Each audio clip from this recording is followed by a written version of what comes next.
The American legal system is a system based on racial discrimination, corrupt leadership, and information obtained through unjust measures. Through Professor Nadapov's paper on snitching and various other legal studies, it appears the legal standard guarantees so-called criminals the right to anything but a fair legal process. Every year, tens of thousands of criminal suspects, many of them drug offenders, concentrated in high-crime inner-city neighborhoods, informally negotiate away liability in exchange for promised cooperation. This quote from Nadapov's paper depicts the problems associated with snitching.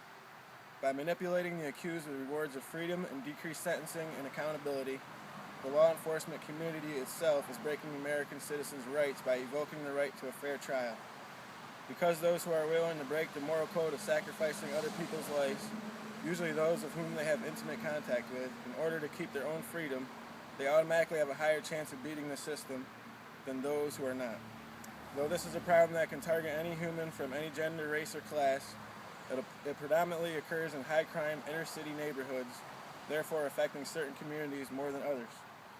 As a result, the snitching process devalues constitutional rights of Americans. A particular community hit hard by snitching is poor urban black communities. In some documented instances, up to 50% of black men aged 20 to 29 are under court-ordered supervision. Because this statistic is much lower for white men of the same age in similar areas, it's easy to see that biased and unconstitutional law is being enforced.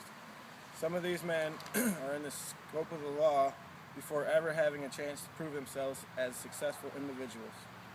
Therefore, the system itself targets and cripples the lives of those who fall under certain profiles blatantly and unjustly. A final point proving the flawed law enforcement practices of America comes from Bastards of the Party. In the film, a black male tells the story of the development of the Black Panthers, a political group made of blacks lobbying for constitutional rights. The Black Panthers were the target of racial discrimination by the American government. As the FBI declared war on them and therefore the black race itself, they later admitting to causing unrest that eventually left the leader of the Black Panthers dead at the UCLA campus.